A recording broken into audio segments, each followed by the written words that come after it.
Pope Leo XIV stood outside Villa Barberini, and for the first time in months, he did not walk past the cameras. For weeks, the silence itself had become the story.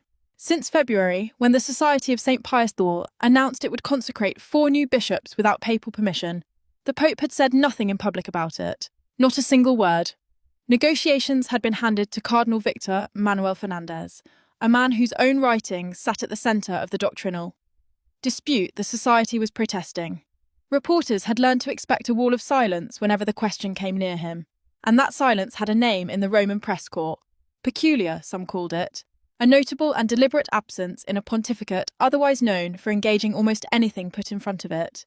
Then, on a Tuesday evening in June, walking out from behind iron gates with the sun dropping behind the hills of the Alban countryside, he stopped, and for the first time, he answered the question no cardinal had dared to ask him directly. That single decision to speak finally, after 4.5 months of saying nothing, is where this story begins. The setting was Castel Gandolfo, the papal retreat 30 kilometres outside Rome, where popes have rested since the 17th century in rooms overlooking a volcanic lake. For Leo XIV, Tuesdays there had become routine, a day away from the grinding schedule of the Vatican, time for reading, for walking the gardens of Villa Barberini, for the kind of quiet a pope rarely gets. Journalists knew this too. They had learned that if they waited long enough by the barriers outside the residence, the Pope sometimes stopped to talk. It wasn't a press conference. There was no podium, no list of approved questions, no aide standing by with a microphone. It was a man walking out of his own front gate, encountering people who had been standing there for hours and choosing, or not choosing, to engage. On this particular Tuesday, June the 16th, the wait had stretched even longer than usual, and the tension behind it ran deeper than logistics. 3 days earlier, Leo XIV had returned from Spain, a 7-day apostolic visit that had carried him through cities soaked in sun and packed with people. The trip was supposed to end with one more moment of contact, an in-flight press conference aboard the papal plane, the traditional setting where a pope, 30,000 feet above the ocean and several hours from any handler's intervention, answers questions with unusual candour. It is one of the few moments in the structure of a papal trip where the protections fall away.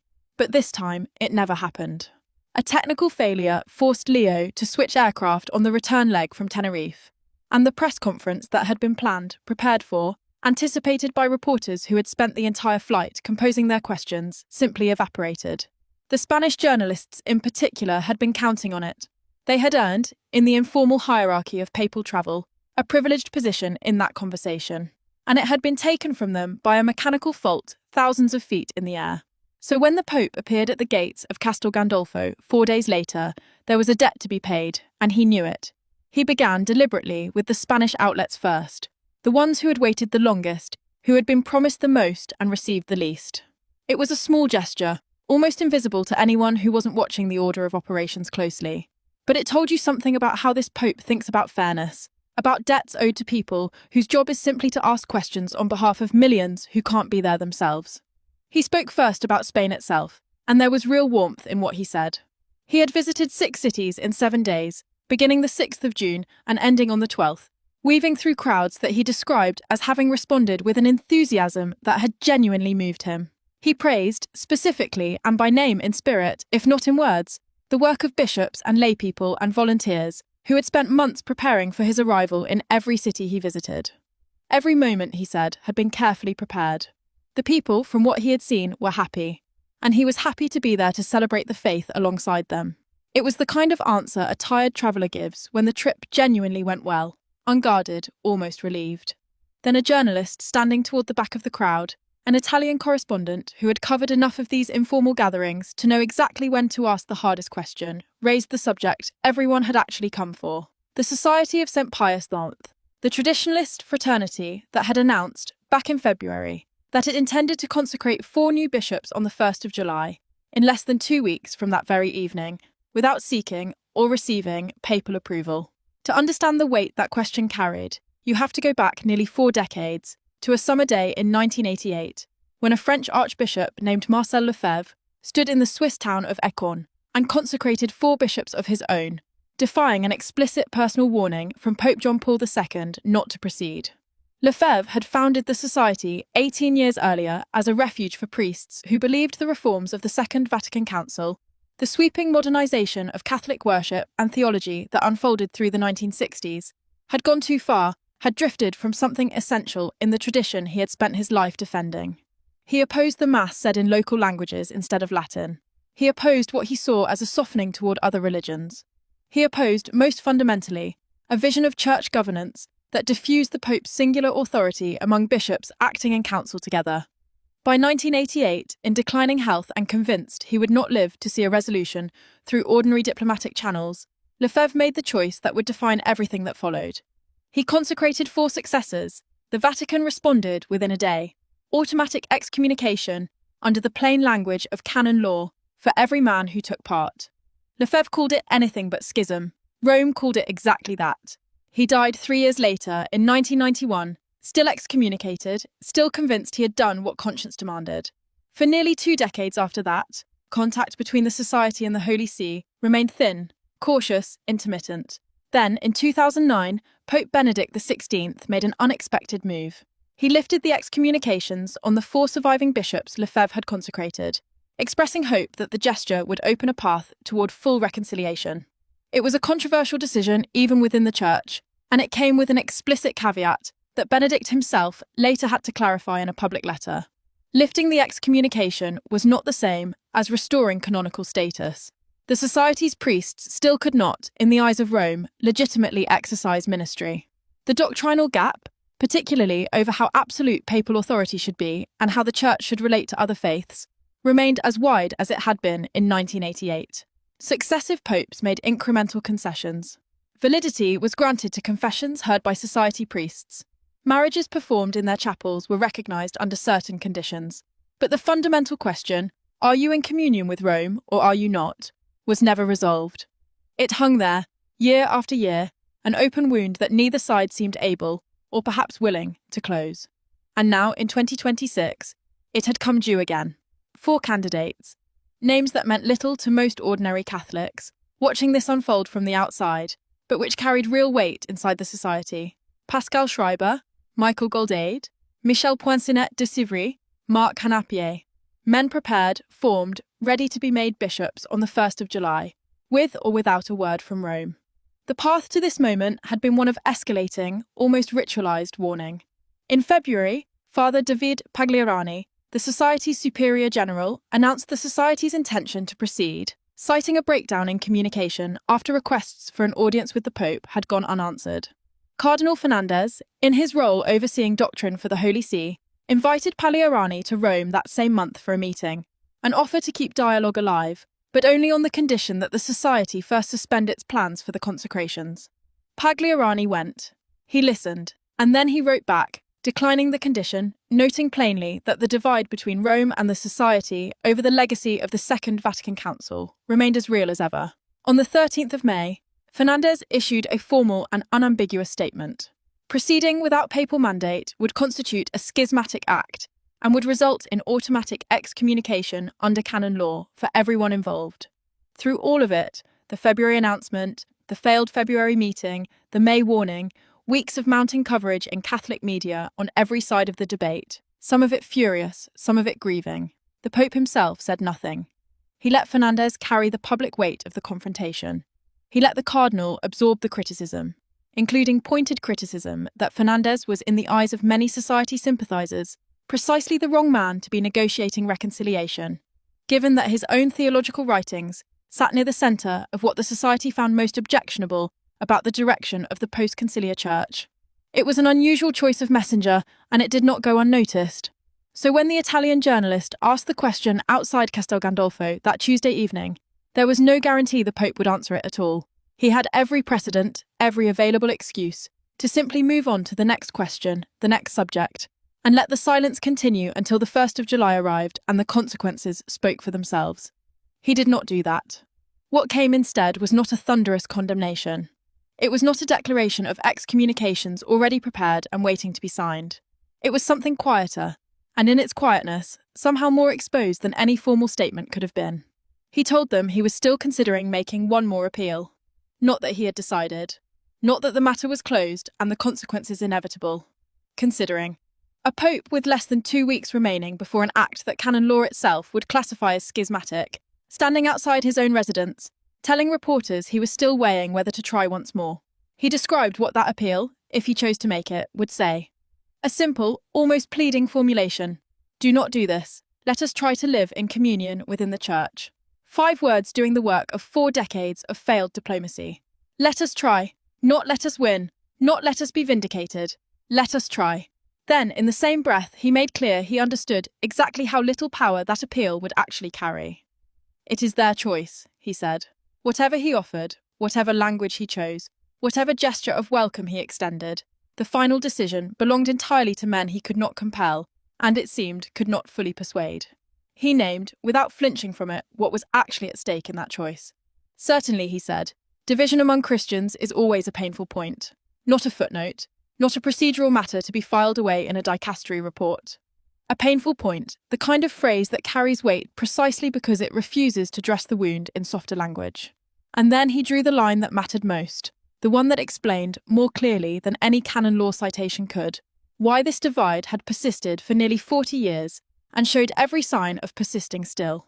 They refuse, he said, to accept certain fundamental elements of the Church, starting with several points from the Second Vatican Council. It was the same fault line Lefebvre had drawn in 1988, the same fault line his successors had drawn in 2009, in 2017, in every incremental gesture of reconciliation that had followed.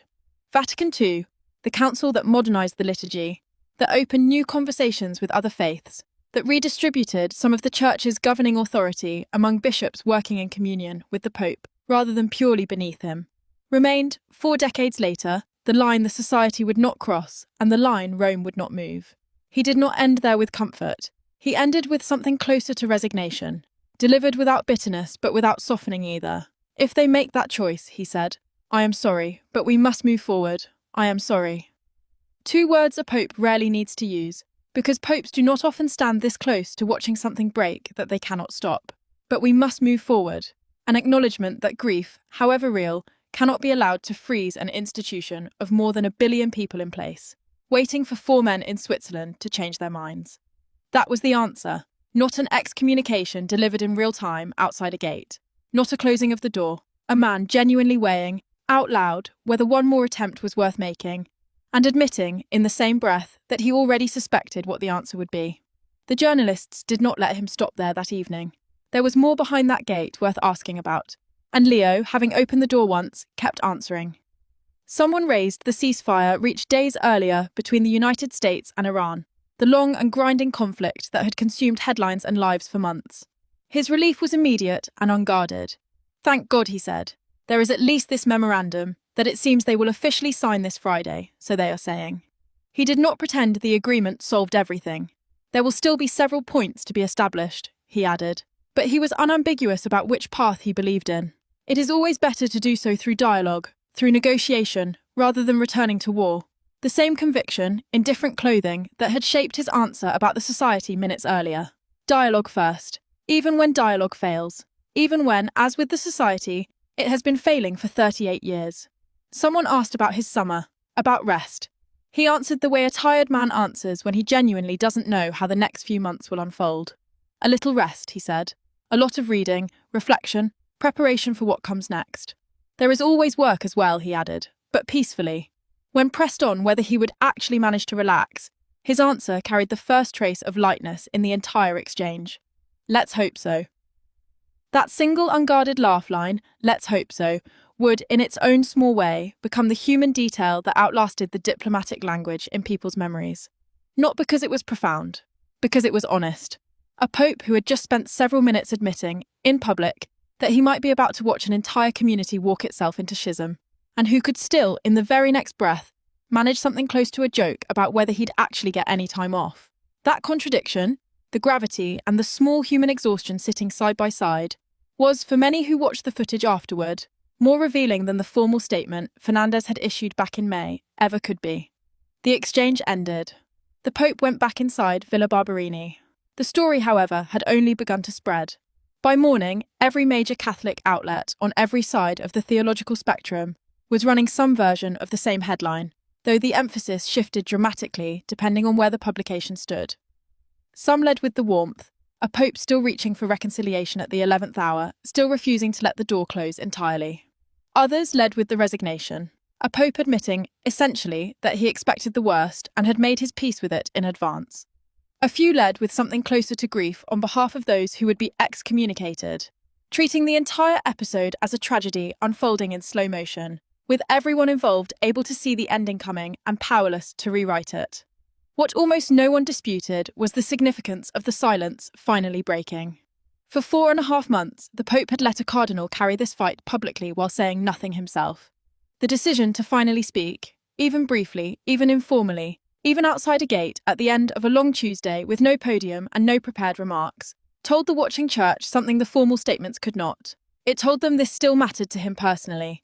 Enough that when the question finally came, after months of silence, he didn't deflect it. He answered it honestly, including the parts of the honesty that made him look less certain, less powerful, less in control than a pope is generally expected to appear. The society, for its part, did not soften in response. In the days that followed, even as the consistory of cardinals convened in Rome to discuss matters ranging from the Church's posture toward the wars and divisions afflicting the modern world to the implementation of synodal governance Leo had been championing since his election, the society issued its own statement, an open letter, accompanied by a formal declaration of faith, addressed directly to the Pope and to the College of Cardinals. It ran to 154 separate statements, reaffirming the Society's commitment to traditional sacramental theology, to the place of the Virgin Mary in Catholic devotion, to its rejection of ecumenism as Vatican. Two had shaped it, to its unwavering attachment to the traditional Latin Mass. We are convinced, the letter read, that tradition contains all the remedies for the deepest ills afflicting the Church and the world, for which solutions are sought in vain outside of it. It was not a letter written by men preparing to back down. It was a letter written by men explaining, one final time and at considerable length, exactly why they could not. The consistory itself, held on the 26th and 27th of June, only deepened the sense that this was a pontificate genuinely wrestling, in real time and often in public, with the tension between unity and authenticity, between welcoming dissent and holding a line. Standing before 178 cardinals gathered from every corner of the world, Leo opened with words that echoed, almost uncannily, the vulnerability he had shown days earlier outside Castel Gandolfo. "I wish to ask you for your help," he told them. "The ministry which the Lord has entrusted to me cannot be carried out alone. It requires your experience, your pastoral wisdom and your knowledge of the churches and of the peoples entrusted to you. I need your support, strong, explicit and public. I need to feel sustained by you as by brothers." It was the same posture, scaled up from a single roadside exchange to an address before the entire governing body of the Church. A pope who again and again chose to admit dependence rather than project total command. "Help me to listen," he told the cardinals, "to what is emerging in the churches, to recognise the signs of hope that often grow in silence, but also to not ignore the struggles, misunderstandings and resistance that can slow down our journey. I need your freedom, your frankness and your loyalty. Sincere advice is always an act of communion." That phrase, sincere advice is always an act of communion, sat almost uncomfortably close to the wound still open with the Society just days earlier. Because what the Society had offered, across nearly 4 decades, was its own version of sincere advice, however the Vatican chose to receive it. And what Rome had said, again and again since 1988, was that sincerity was not, by itself, enough. That communion required something more than honest disagreement. It required, eventually, acceptance of conclusions some could not in conscience reach. The consistory's discussions ranged widely over those 2 days. The impact of war and conflict on the global church, the languages and attitudes capable of building peace, the implementation of the synodal reforms Leo had made central to his vision of governance, and the themes of his first encyclical, Magnificat Humanitas, the document he had signed in May offering moral guidance on the rapid rise of artificial intelligence and its threat to human dignity.